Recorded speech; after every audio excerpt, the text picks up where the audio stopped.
Hey everyone, welcome to another episode of Day in Life of Vintage Classic Specialist.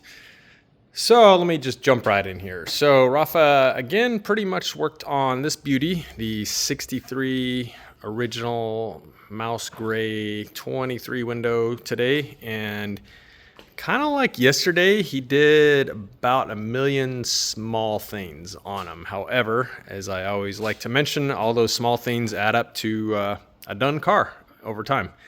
So let's see what he did. So he installed the correct driver's seat pivot screws. We just had some sort of placeholders in there before. You can see that little shiny screw there. Wolfsburg West makes reproductions of those. The car, I think it only came with one, is all we seem to have. So we bought a pair, put those in.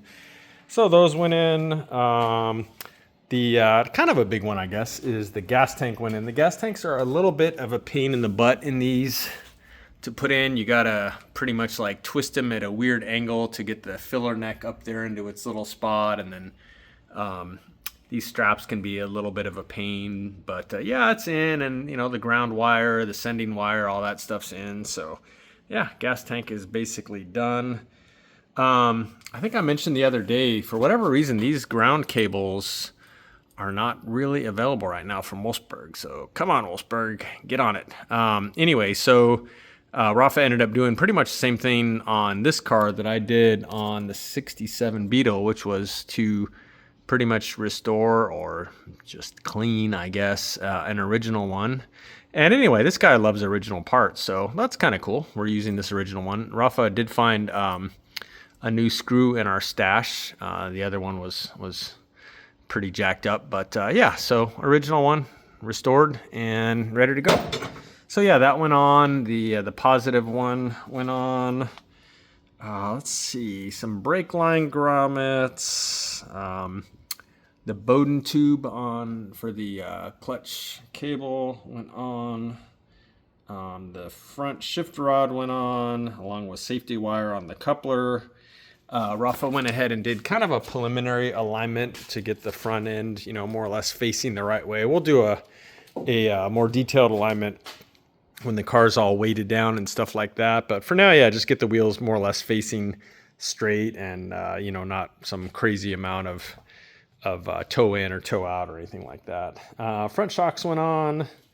The horn went on. The other thing, which our transmission guy actually came today after he got off his sort of day job, is the bushing right there, the starter bushing. So unbeknownst to us, it didn't really occur to us to check. However, this transmission, or the case at least, is a 12-volt transmission, which takes a different size outside diameter. Well, the outside and inside diameter of the starter bushing is different. And you can't simply take a 12-volt transmission and put a 6-volt bushing in it. And so our transmission guy came over, and he's got basically a jig that attaches to where the starter goes, and then it's basically like a drill guide, and then you run a big drill through that big bushing, that big plate, whatever you want to call it. And it lines up correctly, and you bore out the case, and then at that point you can put in an actual 6-volt bushing. If for some reason, which I doubt he would, the customer would ever decide to go 12-volt on this car and want to put in a 12-volt starter, they do make an adapter bushing where you can put a 12-volt starter in a 6-volt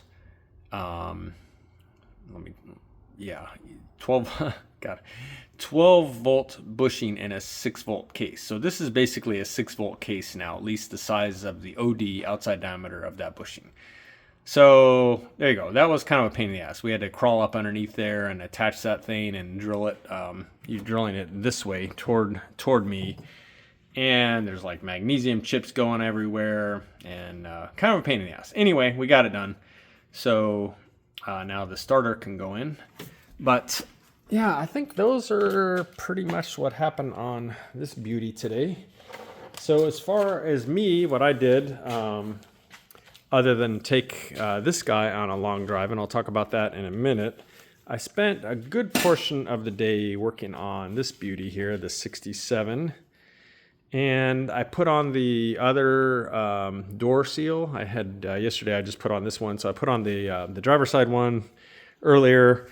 I went ahead and put on the bumper seals, front and rear, including the overrider seals. Again, not too exciting, but it all sort of adds up. I put on which is kind of cool looking, I put on the heater control levers, so you can see those there on either side of the e-brake lever. So put those on, they're all hooked up to the cables. We had those levers re-zinc plated at some point, and then those are actually the original knobs there that we pulled off and put those back on. And then of course put the boot on it, put the shifter assembly on with its boot and everything, and those are painted the correct color, which is gray blue. Black, gray black, I think it's called. So yeah, so those are all on. Let's see, what else did I do? The front hood latch mechanism, went ahead and cleaned that all up and got it ready for zinc coating, along with a little latch for the rear deck lid. So this stuff will all be zinc plated. These are carburetor parts actually for that car. These all probably take all this stuff to zinc plating tomorrow. Another thing I did, small thing, but Wolfsburg West doesn't have a new hood release lever that has a black knob on it. So we went ahead and this one was completely red. It had been just painted at some point. So went ahead and removed all the paint from it and lightly polished it up a bit. So it's actually in really good shape and it's original. So super cool. We'll go ahead and reuse that. And what else? I think that was about it on this beauty. So yeah, this guy, I took on my 18-mile test loop, and this was the furthest I had driven it. And it's a loop that I do that has a bunch of hills on it. It's got some freeway speeds on it. It's got stop and go traffic in it. Like I said, uphill, downhill, twists, turns, plenty of opportunities for, about anything you would encounter driving. And this car did amazing. This thing is so awesome to drive. It's really a lot like a modern car, just as far as the smoothness. This fuel injected motor is very, very smooth, very powerful.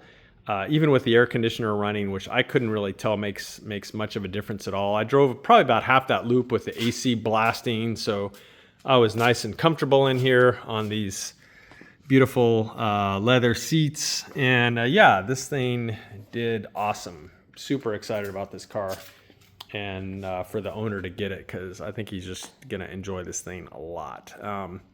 The only thing I noticed, so the pulley took care of the oil coming out of the pulley issue.